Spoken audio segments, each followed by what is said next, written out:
Hello friends, welcome to Jaidev classes for JRF in political science. कैसे हैं आप सब? Friend, this is Meenakshi Singh और आज हम यहाँ पर डिस्कस करने वाले हैं डेमोक्रेटाइजेशन को।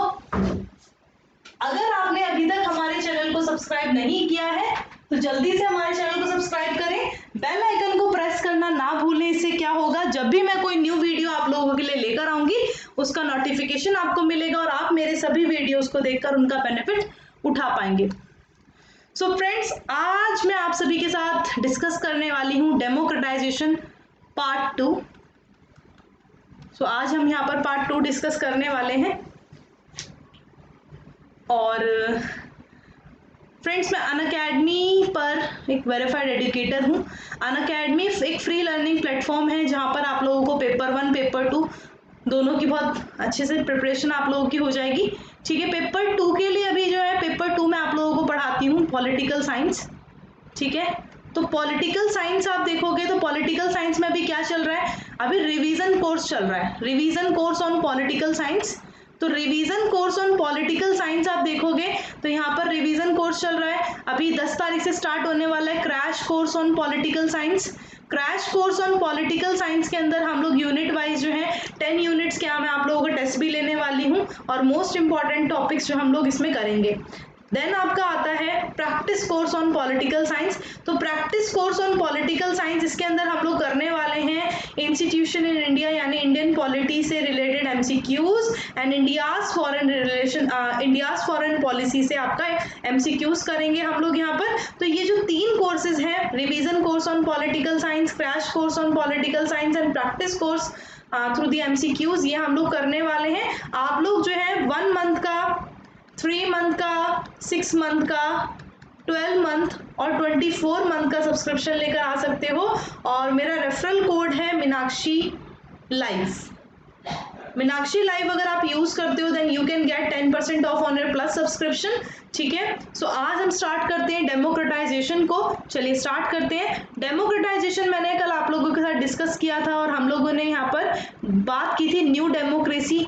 ठीक है, रिप्रेजेंटेटिव और न्यू डेमोक्रेसी, फिर हमने सेमी डेमोक्रेसी को भी देखा था। ठीक है, आज हम लोग यहाँ से देखेंगे द बर्थ प्लेस। अगर हम देखें, जब हम बर्थ प्लेस की बात करते हैं डेमोक्रेसी की तो वो रहा एशियन एथेंस। बिटवीन 461 से 322 BC Athens was a leading a police. ठीक है, with the city community often translated a city state. तो अगर हम देखें, शहर समुदाय अक्सर शहर राज्य के रूप में अनुवादित किया गया इन एशियन ग्रीस।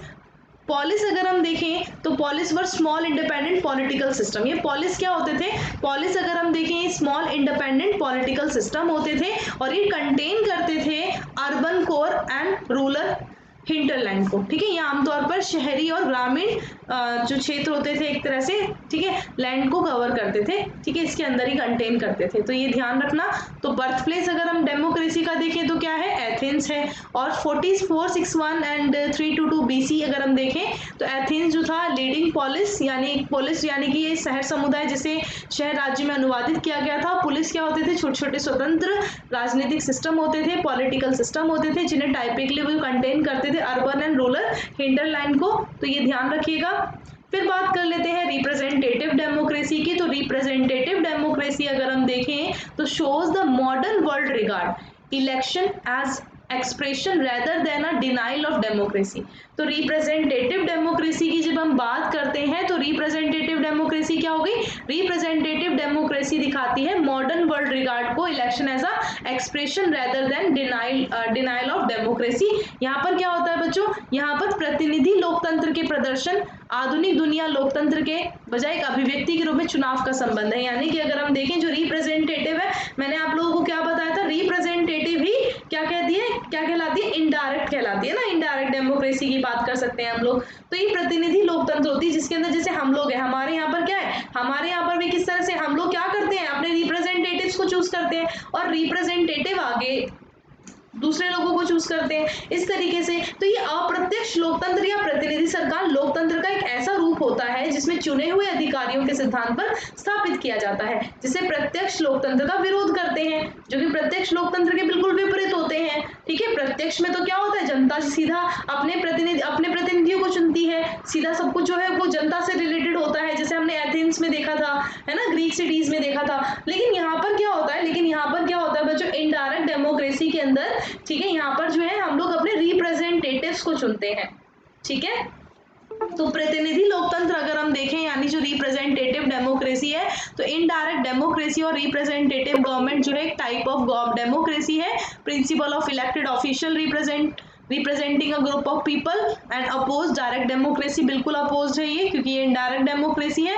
रिप्रेजेंटेटिव डेमोक्रेसी अगर हम देखें तो ये कहाँ पर है, यूनाइटेड स्टेट में है, यूनाइटेड किंगडम में है, जर्मनी में है, रशिया में है, जर्मनी दो बार आ गया, कोई बात नहीं, साउथ अफ्रीका में है, ब्राजील में है, इंडिया में है, जापान में है, फिलीपींस में है, कनाडा में है, फ्रांस में है।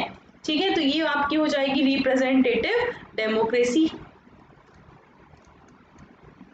तो ये जो आपकी है प्रतिनिधि लोकतंत्र संयुक्त राज्य अमेरिका, यूनाइटेड किंगडम, जर्मनी, रूस, दक्षिण Africa, Brazil, Bharat, Japan, Philippines, Canada और फ्रांस इत्यादि जगहों पे आपकी रिप्रेजेंटेटिव डेमोक्रेसी है। फिर आती है लिबरल डेमोक्रेसी। तो लिबरल डेमोक्रेसी अगर हम देखें तो modern democracy is based on liberal philosophy in which the state scope is restricted by the constitution. This limit is based on distinction between public and private that would be have been unacceptable in classical Athens, where citizen who lived in entirely private life were dismissed as idiots. ठीक है, तो अगर हम देखें जो liberal democracy है, तो liberal democracy modern democracy पर बेस्ड है, लिबरल फिलोसफी, जिसके अंदर स्टेट स्कोप जो होता है वो रिस्ट्रिक्टेड होता है किसके द्वारा, कॉन्स्टिट्यूशन के द्वारा, और जो लिमिट्स होती हैं वो बेस्ड होती हैं डिस्टिंक्शन बिटवीन पब्लिक और प्राइवेट के बीच में, जैसे अनअक्सेप्टेबल हो गया इन क्लासिकल एथेंस हो गया, जहाँ पर सिटीजन जो होते हैं रहते हैं एंटायरली प्राइवेट लाइफ और डिसमिस एज इडियट्स। ठीक है, तो यहाँ पर देखो ध्यान से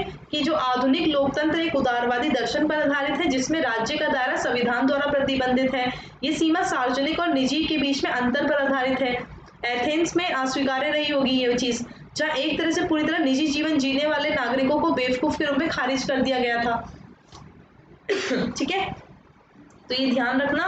और जो एक लिबरल डेमोक्रेसी अगर हम देखें तो लिबरल डेमोक्रेसी जो है may take various constitutional form as it may be constitutional monarchy. ठीक है, तो एक लिबरल डेमोक्रेसी जो है वो कॉन्स्टिट्यूशनल फॉर्म ले सकती है एक तरह से।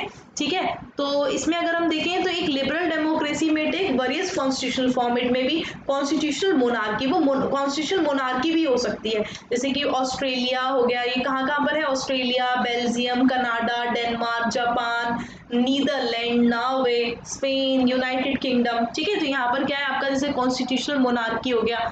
ठीक है, तो ये ध्यान रखना। अब आते हैं हम लोग मैं आप लोगों को ये जो ये है, ठीक है, ये नेक्स्ट क्लास में कराऊंगी। ठीक है, मैं आप लोगों को आज जो है न्यू डेमोक्रेसी बता देती हूँ। कल हम लोग हंटिंगटन की वेव्स करेंगे।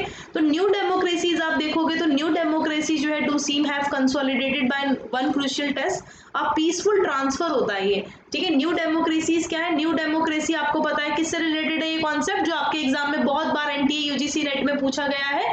तो एनटीए यूजीसी नेट में बहुत बार ये एग्जाम में आया हुआ है कि न्यू डेमोक्रेसी रिलेटेड है आपके माओ से। किससे रिलेटेड है, माओ से। ठीक है, माओ जेडोंग बोल दो, माओ तसे तुंग बोल दो। ठीक है, तो न्यू डेमोक्रेसी क्या है, कंसोलिडेटेड, अगर हम देखें इसे देख सकते हैं, कंसोलिडेटेड बाय क्रूशियल टेस्ट, एक पीसफुल ट्रांसफर है पावर का थ्रू इलेक्शन। ठीक है, पीसफुल ट्रांसफर होना पावर का किसमें, इलेक्शन में होना। जैसे साउथ कोरिया हो गया, प्रेसिडेंशियल इलेक्शन था वहां पर 1997 का, तो witness the first peaceful transfer था पावर का, centre left in countries history. ठीक है, तो यहाँ पर क्या होता है, ये ध्यान रखना, पीसफुल ट्रांसफर होता है पावर का थ्रू द इलेक्शन। एग्जांपल में आपको साउथ कोरियन का एग्जांपल दिया हुआ है, प्रेसिडेंशियल इलेक्शन जो था 1997 का, तो वो विटनेस है फर्स्ट पीसफुल ट्रांसफर हुआ था पावर का। ठीक है, फिर आ जाओ न्यू डेमोक्रेसी रेवोल्यूशन, अगर हम देखें जो कॉन्सेप्ट बेस्ड है ये माओ जेडोंग पे है।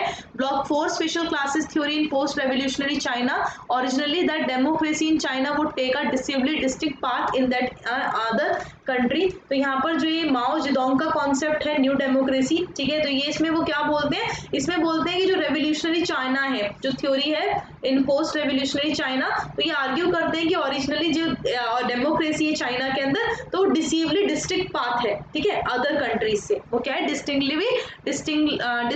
डिसीवली डिस्टिंक्ट पाथ है, थोड़ा अलग एक पाथ हम बोल सकते हैं। यहाँ पर आप देख सकते हो, ठीक है।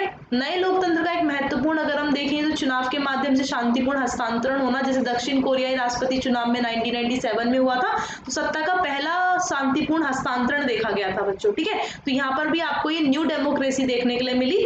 और न्यू डेमोक्रेसी अगर हम देखें तो चीन के माओ त्से तुंग के एक सिद्धांत पर आधारित एक अवधारणा है, जिसमें मूल तर्क ये दिया गया है कि चीन में लोकतंत्र किसी भी अन्य देश में निर्णायक रूप से अलग रास्ता लेगा। चीन में जो लोकतंत्र है वो किसी अन्य देश में निर्णायक रूप से क्या करेगा, अलग रास्ता लेगा, ठीक है। आई होप ये क्लियर हो गया होगा। अब आ जाओ सेमी डेमोक्रेसी पे। तो सेमी डेमोक्रेसी क्या होती है, सेमी डेमोक्रेसी अगर हम देखें तो democratic legitimacy is not wholly lacking rather in acquire the exploitation in dubious ways and often remain contested.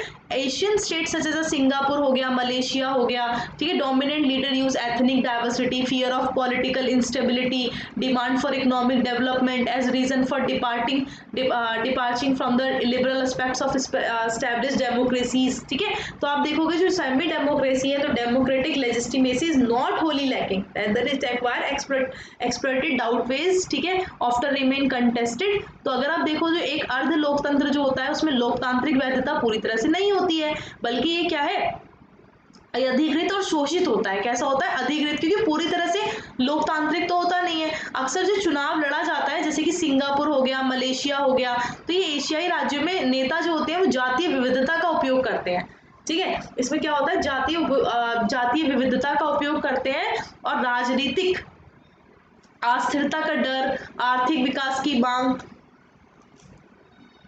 ठीक है, इसके स्थापित लोकतंत्र उदारवादी पहलू से प्रस्थान करने का कारण बनता है। तो ये ध्यान रखना बच्चों, ठीक है। ये हो जाती है आपकी semi democracy.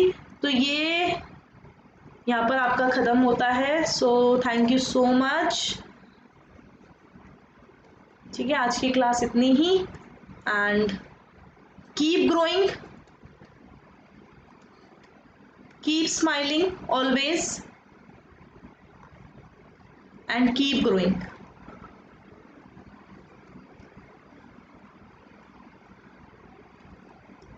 Let's crack JRF, ठीक है।